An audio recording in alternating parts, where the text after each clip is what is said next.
嗨，大家好，我是沙森。以前我们去探寻过许多的古墓，而且我也出过蛮多的盗墓传说的系列。那今天呢，同样我们要去探寻的是另外的一座古墓，而这一座古墓它非常的奇怪。因为说它怪是因为它竟然是悬浮在湖面当中的。那也就是说飘在湖上的吗？没错，我们都说这个天下之大呢，无奇不有。但是要说最让人摸不着头绪的地方呢，你说古人都说这个下葬的时候呢，入土为安吧，哪有把棺材直接搁置在湖面当中的呢？还让它这么敞亮着风吹日晒的。而且关于这个水中的棺材还有很多奇怪的一些传闻。那这究竟是怎样的一个古墓？它里面又隐藏着什么秘密呢？今天我们的故事就要从这里开始。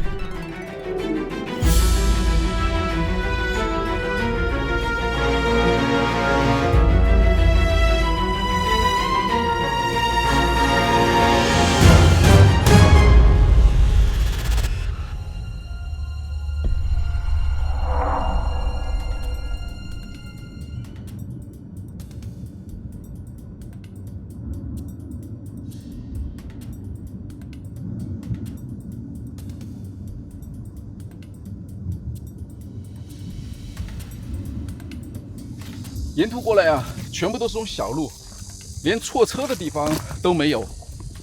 找到这个地方稍微有一条小道吧，就把车停在那个遮阴的地方。走了半天也一直没有看到那个寺庙在什么地方。不过路上随处能看到那个墙上写上了佛字，但是却不见那个寺庙的踪影。这个寺庙是多久修建的呀？不知道，但是大家说找到寺庙的话，也应该能找到那个棺材了。哎，这个门是锁上的，不会是从这里进的？应该不像，因为这上面还有箭头，连在那个树上都还拉上了红色的绳子，说明寺庙应该就是这条小路吧。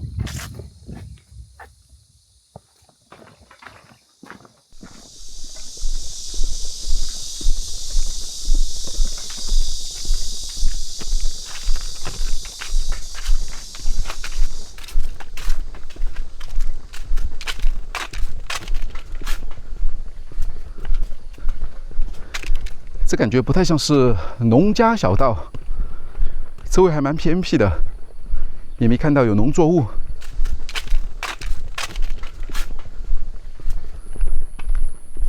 那前面好像有火鸡，嘿，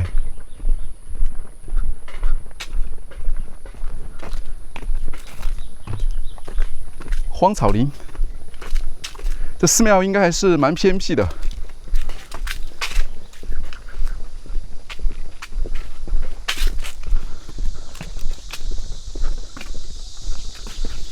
那个地方我看到有建筑了，应该就是寺庙吧。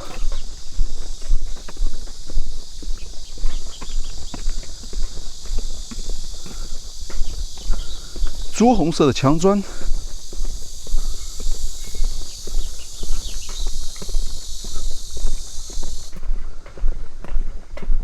不算远。这寺庙的规模看上去并不是特别大，这叫什么？西岳山摩崖造像。那这摩崖造像应该有一些历史吧？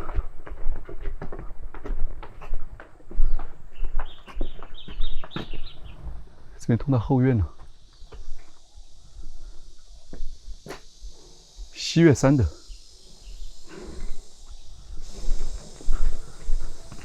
金灿灿的门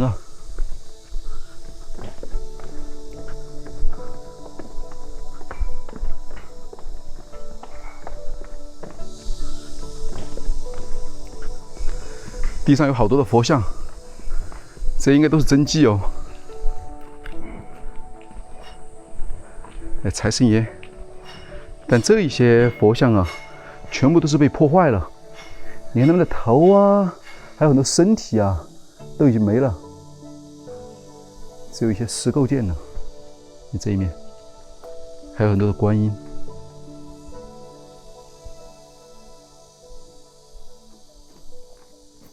很多就在这个石壁的底下，走下去看一下。寺庙里面比较冷清，来的游客并不多。在那个石壁上面啊，还写上了“大佛湾”。嘿，这里有一个金碧辉煌的睡佛，哇，竟然是睁开眼睛的。躺在这个地方，那边在施工，应该是正在修护吧。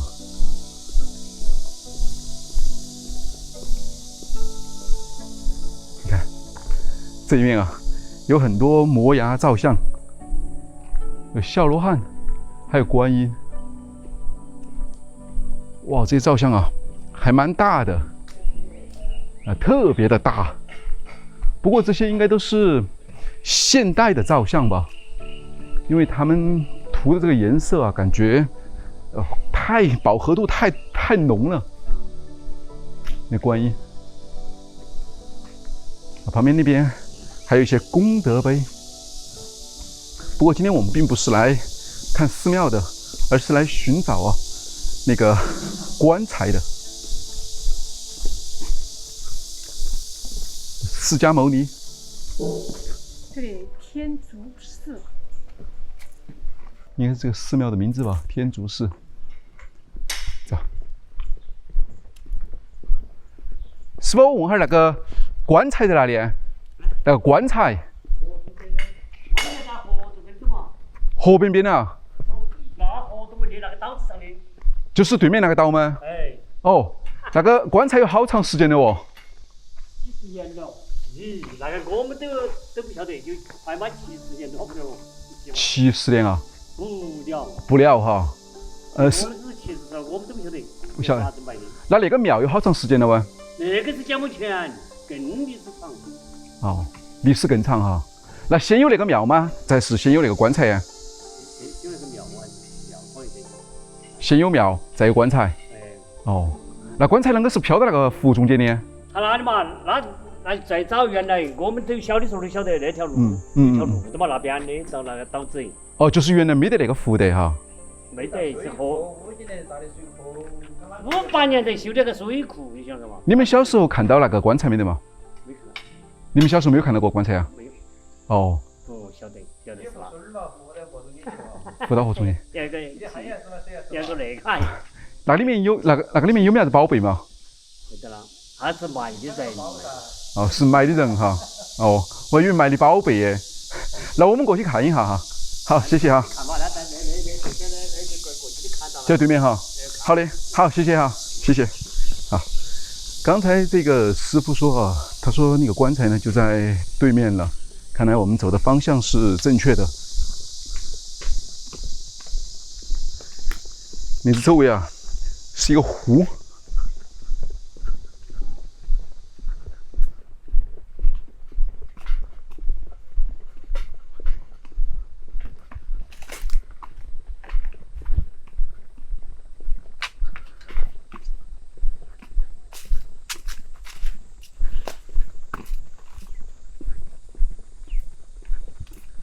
风景看上去啊，一般吧。中间那个地方确实是有一个小岛，连那小岛啊，在那个地方了。确实，这个棺材啊，它就在这个小岛的最前端那个地方，看上去其实蛮独特的。而且啊，这个棺材呢，它离我们的距离啊，我感觉也最多就是不到100米左右吧。你看刚才啊，那个修理的工人啊，他还问我说是水鸭子吗？还是旱鸭子？什么意思呢？就如果我是水鸭子的话，就可以从这里啊直接游过去探索那个棺材了。但如果我是旱鸭子的话，就只能在湖边啊看一看。但是因为过去啊这个地方确实太出名了，你知道叫什么名字吗？棺材滩嘛。棺材滩啊，没错。你以前来过吗？没有。看过这个图片吗？在网上看过图片的。感觉怎么样？今天看来挺失望的。挺失望啊？为什么？因为看不到也摸不到嘛，没办法过去啊。没办法，确实没办法过去。那你是水鸭子还是旱鸭子？我都不是，我不喜欢吃鸭子。啊，不喜欢吃鸭子啊。不过现在看这个湖水啊，真是蛮深的。你看这湖面的水，我估计至少得有好几米甚至10几米深啊。上一次我去探寻那个鬼船酒店的时候呢，当时我是弄了一个皮划艇，然后是划过去探索的那个鬼船酒店。而今天我没有带那个装备啊，也没办法划过去。但是在曾经呢，这个地方啊，就是因为那一口棺材啊，它太出名了，所以当地呢也把这个地方啊命名为棺材滩。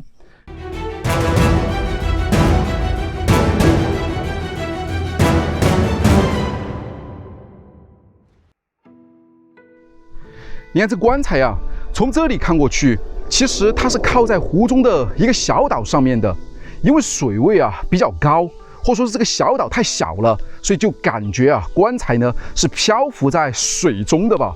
而且我感觉这个棺材啊，它还不是那种普通的石棺材，因为在这个棺材的前面那个地方啊，大概有4、5米左右的地方吧，好像是也突出来了一些石构件。你有看到吗？对，你感觉那像是什么？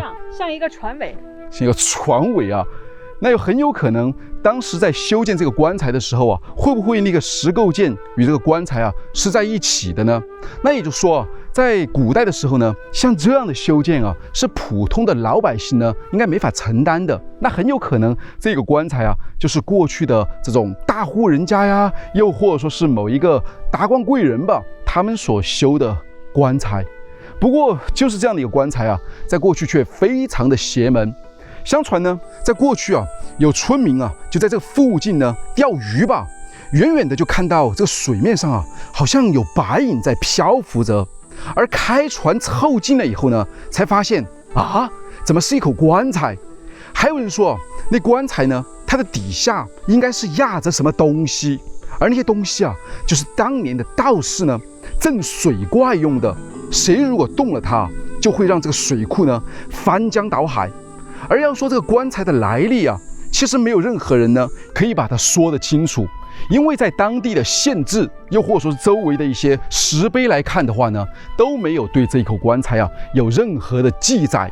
所以从民间流出的一些传闻来看的话呢，大家都说啊，这一口棺材呢，应该是清代的那个姓何的大户人家啊，他们家里面呢，在当年的时候发生了一桩怪事，后来呢，就不得不啊，把这个棺材迁移到这个湖中心。但还有人说啊，其实是因为这个何家啊，他们在过去应该是得罪了什么人，然后就是怕祖坟被刨吧。怕祖坟被刨啊，所以很有可能是过去呢，他们得罪了某一些不该得罪的人吧，就怕后面呢祖坟遭到就人的破坏嘛，就只能迁到那个地方了。可是还有人说啊，这个棺材里面呢，压根啊就没有埋人，其实是埋葬的一些宝贝，就藏的一些东西吧。那到底藏的什么呢？不知道啊。可是还有人说啊，因为传说很多嘛，还有人说呢，在民国的时候呢，有一个外地来的古董贩子啊，他了解到呢，何家特别的有钱，然后又准确的定位到在古墓里面啊，竟然藏有宝贝。然后他就在一个夜黑风高的晚上啊，从这里呢游到了对面的那个古墓，想去一探究竟，看一下里面有没有藏的宝贝，然后把它盗走。结果呢，正要游到那个古墓的时候呢，却发现啊，好像有谁在湖里面拉他的脚，有谁啊又在卡他的脖子，所以让他惊恐地逃回了岸边。可是没有过多久啊，他就疯疯癫癫的了。你看这个古墓啊，它其实离刚才啊我们过来的时候的那个寺庙呢非常的近。为何寺庙与这个棺材隔水相望呢？这里面是否有什么寓意呢？有人认为啊，这棺材其实蛮邪乎的，所以啊，要用寺庙呢来镇压。而且寺庙里面的卧佛啊，刚才我们就看到他的眼睛啊都是睁开的，就像是监视着这个棺材的一举一动。另外呢，还有人啊，把这个关注度呢却放在了这个小岛上面。你看现在啊，这座小岛就这样看上去呢，确实有一些平淡无奇，没有什么特别之处吧。如果不看这个棺材的话，单纯的只看这个小岛啊，与普通的小岛呢没有什么差别。但是如果用空拍机或者是用无人机啊，把视点提高，从上往下来进行俯瞰的话，会不会得到一个全新的景象呢？那现在我们也用空拍机啊来试一下，让大家看一下。来，无人机。好，稍等一下。从空中啊俯览这个小岛，你感觉看上去啊像什么？感觉像某种动物一样。哎，是不是一只老鼠？后面还有一条尾巴。老鼠吗？确实啊，那个后面感觉好像有一些什么石梯吧，会不会是一个暗道呢？不过也有人说它像乌龟什么的。那不管像什么，那这个棺材呢，它就在这个岛的一端。你看左边啊有头有尾的，而这个棺材就类似一个嘴一样。那这究竟是谁的古墓呢？为何又要建造在这么特别的地方啊？因为没有任何的资料可查啊，所以我们只能来猜测。但是我个人觉得啊，有2点呢是比较重要的。第一点呢，就是这个棺材啊，它的建造的年代呢，应该是要比刚才啊我们看到的那个寺庙所建造的年代呢更久远。因为刚才我们看到的那些摩崖造像啊，就像是近代才修建的。当然也不排除啊，那个寺庙在过去很长时间呢就已经修建好了。但是你可以看得到这个地方的地名呢，因为太出名了嘛，叫棺材滩嘛，说明这个棺材啊，它显然啊在这里的时间也一定非常的长了。而第二的一点呢，就是你看那个棺椁，你说这个里面会不会有木棺材呢？就像那种埃及的木乃伊啊，也是像这种一层一层的把它包裹在一起呢？应该有吧。这个木棺材外面套了一个石棺材加固。如果是这样的话，那就对了。如果有木棺材啊，那肯定啊就不能泡在水里面，因为如果泡在水里面的话，这木头啊不都被泡脏了吗？也没有听过这种下葬的习俗啊。而且在水下能隐约啊还看到一些附带的这种石构件吧，所以我感觉在以前啊，会不会有这样的一种可能性呢？你看这一片湖啊，就像刚才那个工人说的，它是一片水库，而并非真正意义上的湖。那很有可能这就是后来啊修建的了。那过去这会不会是一片洼地呢？而那个小岛，它可能就是那种相对比较地势挺高的一个岛屿，又或者说是一个小山丘吧。而这户人家呢，就选择啊将自己的祖坟呢，然后就安葬在那个地方。然后时间啊就过了很久很久，然后后来政府啊就开始修建这个水库了。而修建水库呢，这一户人家啊，他们的后代呢，可能早就已经过世啊，又或者说是迁移到其他地方去了，也就没有再管这个古墓了。后来随着这个水位啊不断的升高，然后这些水呢就把这个古墓周围的泥土啊冲开了，然后这个古墓啊自然而然的呢就映入我们的眼帘了。而这个寺庙呢，不管它修建于什么时期啊，虽然与这个棺材现在是隔空相望吧，但是我觉得很有可能就是一个巧合吧。所以我觉得这个顺序啊，很有可能呢是先有这座古墓，或者说是先有这个棺材吧，然后才有了这一个水库，而最后呢才有了刚才我们看到的那个寺庙吧。不过为什么是睁开眼睛的？感觉刚好是在监视着他。监视着他，就像刚才我们看到的那些佛像、摩崖造像啊，应该是近代的一些作品吧，就是那种民间的一些工匠啊，在他身上去进行的绘制吧。不过我也不知道啊，但是今天啊来到这个地方啊，看到这座古墓以后啊，真是让人觉得世间之大无奇不有。你看现在啊，感觉到好像又变天了，好像马上是不是要下大暴雨了？对，真是蛮怪异的啊，让人感觉到这个古墓啊，增添了一丝这种神秘的感觉吧。那你感觉这古墓到底是怎么来的呢？为何会建在这个湖中呢？好吧，那这里啊，也就是这样了。那我是阿森，我是小思。现在啊，我们在这个棺材滩的棺材的湖边，那我们的旅行啊，又将继续。那我们下期再见。哇，这真是要下大暴雨了，来，快走！屋子都要倒下了，快走，东西拿好。哇，这个天气啊，说变就变。刚刚啊还晴空万里，不过现在已经快要晚上7点钟了。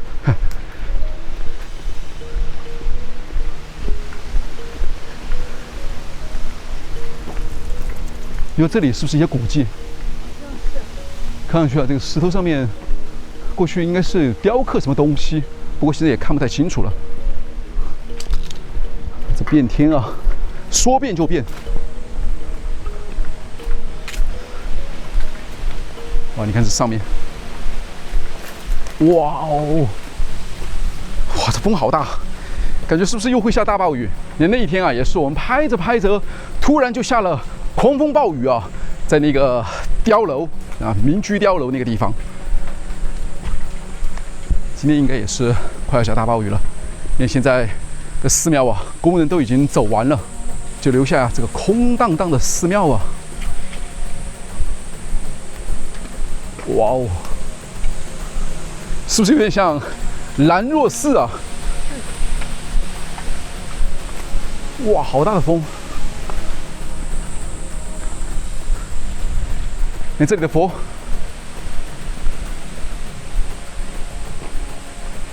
这尊观音应该是叫眼光观音。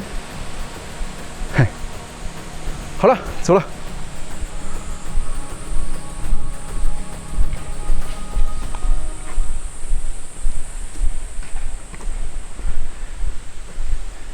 再看一下这个睡佛，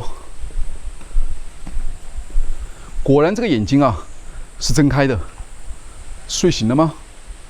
好，再睡会儿。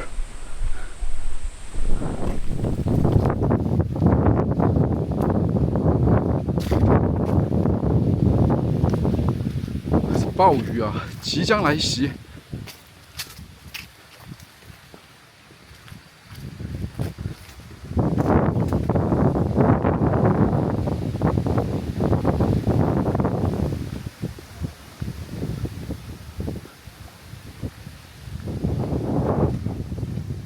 茂密的植物啊，